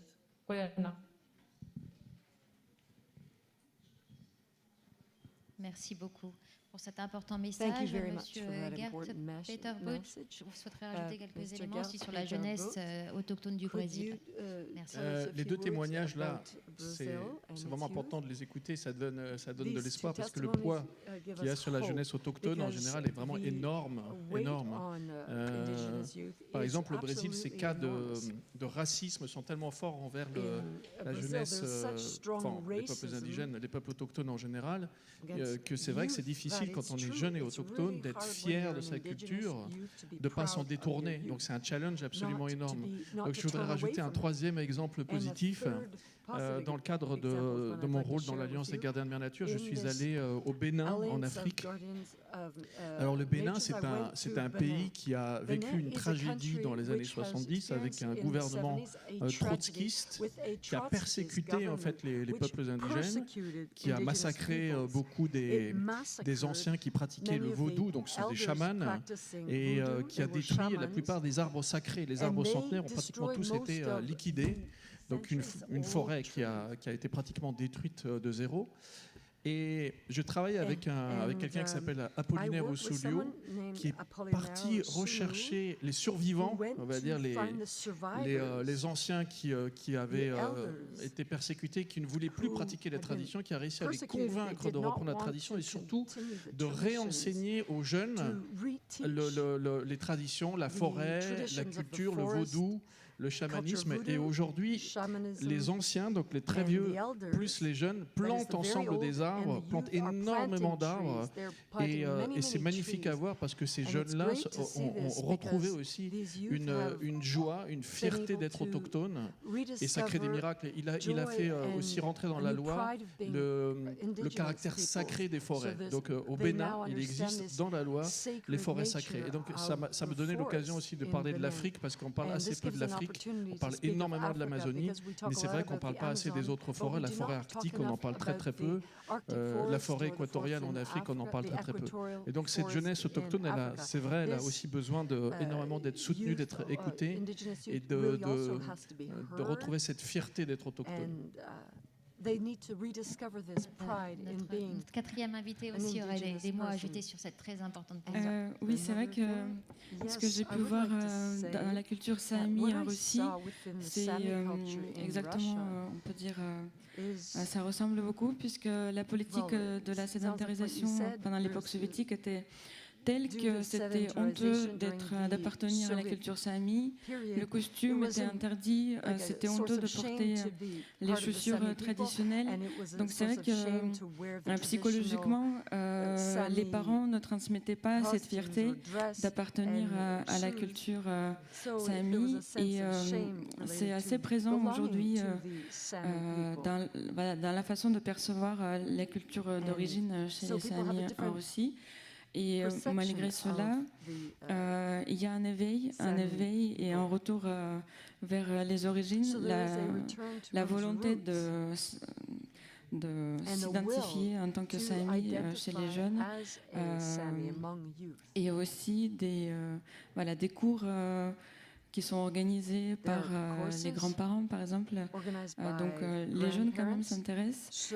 Et chez les événements, il y a aussi des écoles d'hiver pour les petits éleveurs de rennes. Les enfants partent souvent dans la taïga, passer des vacances avec les grands-parents, s'occuper des rennes. Donc la transmission se fait aussi. Et qui participent beaucoup à des... il y a la fête de l'éleveur de rennes au mois de mars tous les ans qui participent à des courses des courses d'attelage de rennes ou de courses de rennes qui apprennent l'artisanat. Donc ça se fait malgré le fait que les jeunes se posent beaucoup de questions justement. Est-ce qu'ils partent dans des grandes villes? Est-ce qu'ils font des études ailleurs? Parce que c'est quand même des gens qui ont l'habitude de vivre auprès de la nature et malgré les questions sur l'identité, ils ne se voient pas non plus partir. Donc ils tournent quand même vers finalement leurs origines et s'intéressent de plus en plus. Je suis désolé, je voulais reprendre la parole une minute pour parler de la Guyane française parce qu'on n'en a pas parlé du tout. Il y a un vrai problème en France avec l'attitude du gouvernement français et ça ne date pas de Macron, mais ça ne s'améliore pas avec Macron. Donc, le président Macron, lui, il reçoit le chef Raoni et donne 1 million d'euros au peuple d'Amazonie brésilienne. On a parlé tout à l'heure de la nécessité de reconnaître l'autodétermination des peuples autochtones. La France ne reconnaît pas du tout les peuples autochtones. Ça n'existe pas, les peuples peuples autochtones pour la France. Si ça existe ailleurs, mais quand c'est sur le sol français, ça n'existe pas. Donc les peuples de Guyane française ne sont pas considérés comme des peuples autochtones. Et on a chez la jeunesse autochtone un taux de suicide faramineux. C'est une honte française, vraiment franchement. Et je voulais absolument en parler parce que c'est la France, c'est un pays amazonien, et ils ont besoin de nous en Guyane française. Ils luttent actuellement aussi contre des choses très importantes qui se passent en Guyane française. Intéressez-vous aussi à ça parce qu'ils ont besoin de soutien. Voilà, je voulais en tout cas les mentionner et mentionner le fait que la France ne reconnaisse toujours pas les peuples autochtones, donc c'est un combat local aussi à avoir. C'est une grande honte française. Je vous remercie parce que je souhaitais en parler, donc je vais rajouter encore une couche supplémentaire. Mais effectivement, là-bas en Guyane, en fait, on ne reconnaît pas, on parlait de la démarcation, mais il n'y a pas de droit de propriété aux terres, on leur donne des droits d'usage collectif. Donc l'usage, alors que c'était les peuples originaires du territoire. Et dans ce contexte-là, pour les jeunes autochtones de Guyane, c'est très difficile encore aujourd'hui de se réaffirmer en tant qu'autochtones, de récupérer en fait la culture, l'histoire. Il faut savoir que leur famille aussi, leurs parents, ont été contraints de se rendre en fait dans des pensionnats, on appelle ça les hommes indiens, où ils étaient séparés de leur famille et on les privait aussi, on leur coupait les cheveux, on leur interdisait de priver la langue. Donc c'est une jeune génération de jeunes autochtones de Guyane ont cet héritage-là de parents traumatisés. Il y a une transmission des traumatismes transgénérationnels qui ne sont pas réparés, qui ne sont pas reconnus, et ils sont à la recherche de leur identité et ils n'ont même pas de droit pour se rattacher, vraiment qu'ils se construisent, s'autoconstruisent tout seuls dans ce contexte. Et je sais qu'il y a ici des professeurs, je vous invite en fait à discuter comme ça dans vos cours selon les disciplines de la situation des peuples autochtones, que ce soit Kanak en Nouvelle-Calédonie ou les ensembles des peuples autochtones de la Guyane française. Moi qui suis juriste, j'étais très choquée de savoir qu'en Nouvelle-Calédonie, avec tout le processus d'indépendance de la Nouvelle-Calédonie, il n'y a pas de cours des droits des peuples autochtones dans les universités en Nouvelle-Calédonie, alors qu'il y a une grande population kanak. Il n'y a pas de cours sur le droit des peuples autochtones. Il y a des cours sur les droits coutumiers, leurs propres droits, mais en fait, on les exclut de tout ce qui se passe au niveau international, en tout cas dans l'éducation. Donc, comme le disait M.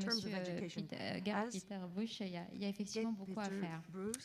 Je ne sais pas s'il reste une très brève question. Il y en a encore beaucoup. Alors, il va falloir s'adresser à une personne. On va prendre la question et une brève réponse. Merci. Donc moi, je me demandais, parce qu'on voit dans vos réactions par rapport à ce que fait l'État, justement, l'inaction ou même justement les mauvaises actions par rapport à la nature. Est-ce que vous ressentez finalement de la colère et est-ce que du coup vous êtes pour l'utilisation de la colère, mais c'est parfois illégalement? Est-ce que vous pensez qu'on a besoin d'utiliser la force dans cette situation?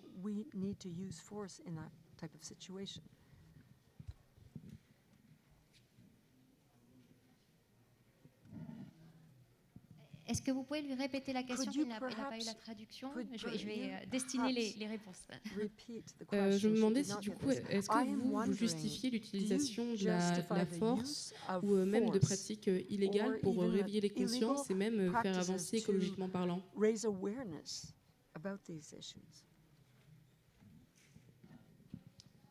How to say? So it depends how you decide what's illegal, what's not illegal. The state decides most of the time whether it's legal or not. But if you look at northeastern states, Nagaland, Manipur, Tripura, those states are heavily militarized because India, for instance, India also doesn't recognize indigenous people, by the way. They say scheduled castes. So there are resistance happening, violent resistance happening across the world. In northeastern states of India, there's Chhattisgarh is another state in India where there is a big, movement happening. Even Tharu people, our people had to go underground because the government wanted them to catch them, So there is movements that are happening that seems violent, to the states, but it justifies our cause. Otherwise, we will be like that for the rest of our life. Either we integrate or just go out of the country, or fight for our cause. look at Myanmar, you know. Myanmar is another country that the indigenous people of Myanmar are fighting against the Burman state. The Burman people are the major government army that controls the country, but there are other indigenous tribes, communities that are fighting against them, and it's violent. They're fighting. There is a war. Look at West Papua. West Papua, I'm not sure if you know about West Papua. It was a Dutch colony, and they handed it over to Indonesia. So Indonesia, you cannot even go there. There is no, UN or even NGO journalists cannot go because there is a war going between indigenous people and Indonesian army. So there is things are happening, you know, violent clash between indigenous people and the states are happening. And I don't think it's going to end. You know, we have to recognize indigenous people's voices, you know. So there is another piece that needs to happen. We fought World War II, you know, so that people could all live together.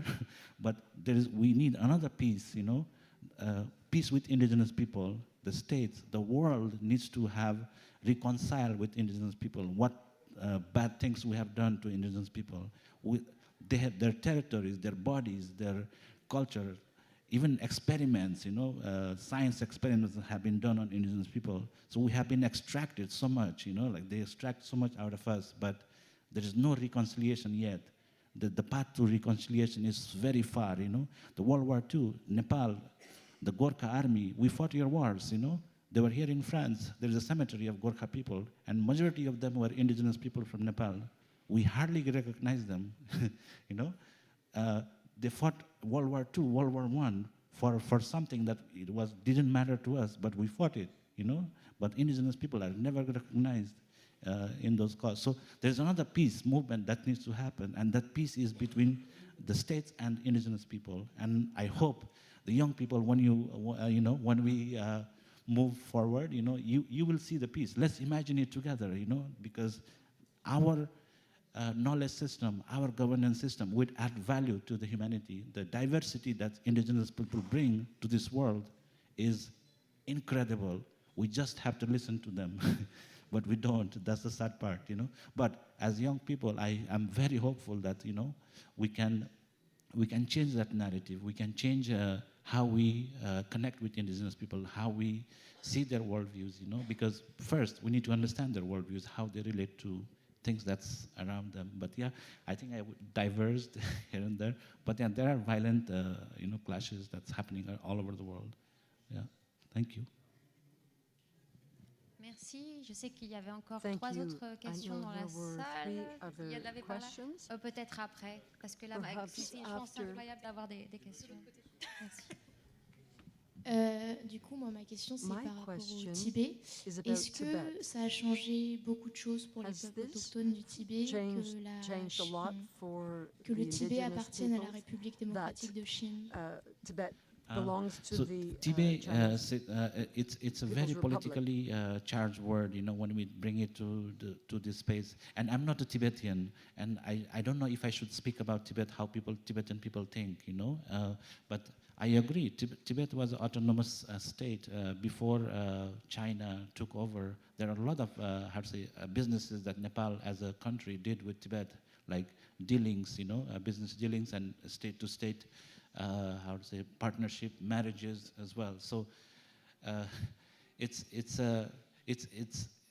in this geopolitical world, you know, everything is very polarized. U.S. supports Tibet, but at the same time they don't talk to China about it, you know. So it's beyond my I don't know the answer, you know. But how would I say it? People shouldn't be displaced because who they are and what they believe in, you know. So if you look at the rainforest, my grandfather used to say, you know, every single plant, bushes, trees, tall, small, you know, broad leaves, small leaves, pines, you know, everybody has a space. And the rainforest, the ecosystem respects that, you know. And the countries, the member states should respect that too, because in the ecosystem, the forest, everybody's autonomous, you know, but at the same time, they collaborate with each other, you know. Nobody is, there is some competition, but it's healthy competition, you know, and everybody is supporting each other. Yeah. Merci. Je crois que, voilà. On va prendre une autre question. Oui, merci. Je suis arrivé en cours de route, donc peut-être vous en avez parlé avant. Avec Internet, Instagram et TikTok, on voit des figures qui émergent des peuples autochtones, qui prennent la parole, qui parlent de leur mode de vie. Est-ce que ça fait avancer? Est-ce que vous avez vu des changements avec cette jeunesse qui s'empare de cette parole? Ou est-ce que c'est encore malheureusement anecdotique par rapport à tous les combats qui restent à mener? Merci. Est-ce que, Madame Osvik, vous avez entendu la question au sujet donc, des nouvelles technologies et de l'utilisation de ces moyens donc, pour communiquer, d'autochtoniser ces moyens? That is the social networks, Facebook, TikTok, Instagram, and Internet. Has this helped youth be able to make its voice heard? Yes, I would say so. But it's also a double-edged sword because we all know how those platforms work on the basis of algorithms. So I think we have to monitor very closely, especially in those areas like in Greenland, where our settlements are very remote and often access to information can be limited. So those social media platforms and the algorithms can create small echo chambers. So on one side, they are very, very useful and important to do communication and also to create platforms for indigenous peoples, for us to have our voices heard through them. But we also have to be aware of the what kind of threats social media can bring to small isolated communities in which we often live. And I'm very happy to see that the University of Greenland has some research going on in regards to use of social media among indigenous peoples in Greenland. And that might be of your interest. I just wanted briefly also to reply on the issue of anger. Personally, working with the rights of indigenous women, I feel a great deal of anger. We have had massive focus on some cases in Inuit Nunat of forced sterilization, of the use and applicants of IUDs, so intrauterus devices to young girls and women. In the 70s and 60s, the Danish state imposed a campaign to lower the number of inhabitants in Greenland. And half of the women and girls from the age of 12 who were able to give birth were fitted with IUDs, some of them without their consent, some of them without their knowledge. And we have been very angry, women from Inuit Nunat, and raising these issues.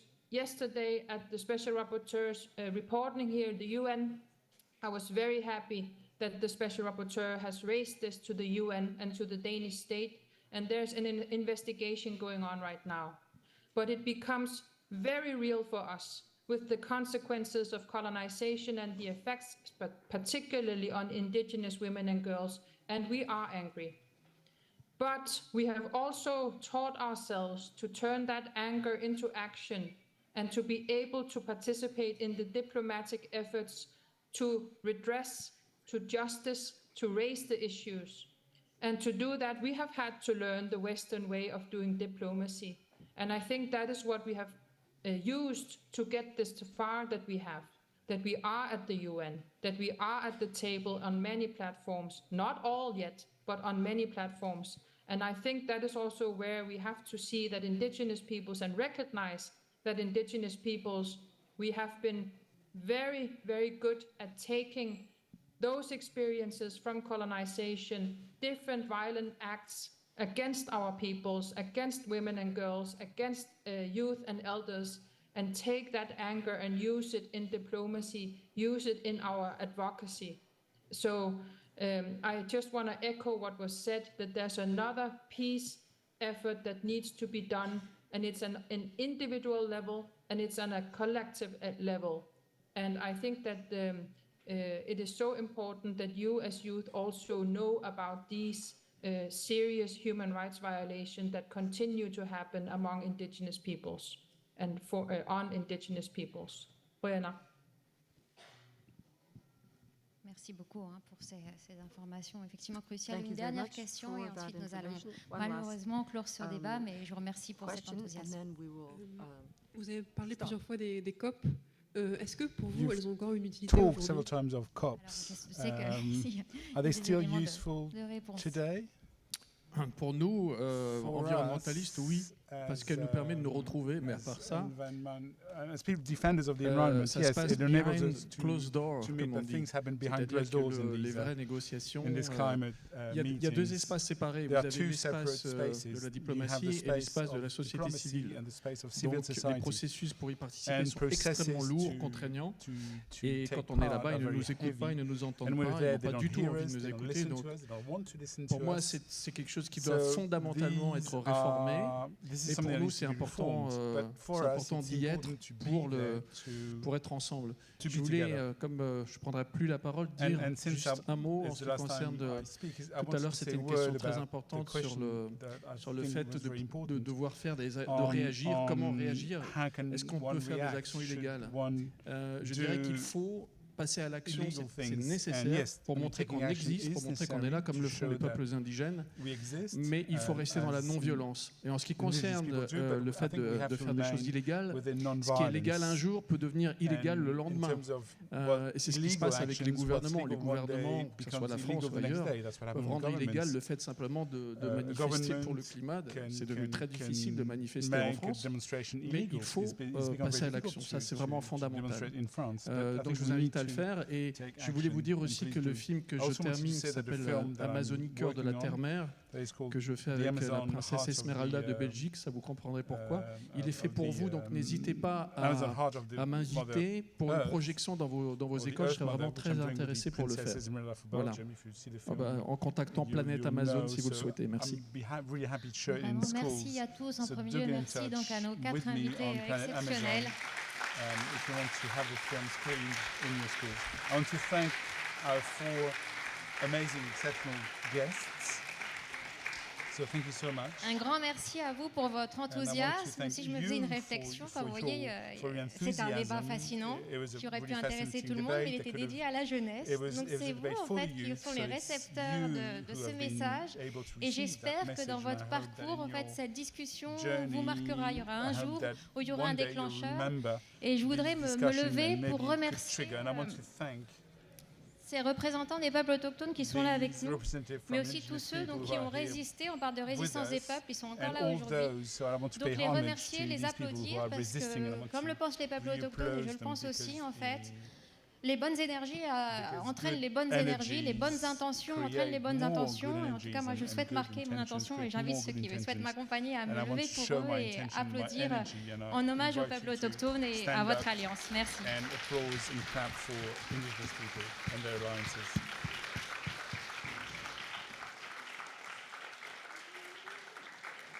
Merci à tous, une excellente journée. Thank you so much. Merci infiniment. Alors je vais reprendre mon micro. And I want to also Madame Osvik, je ne sais pas si vous interprète aussi, la traduction était fantastique.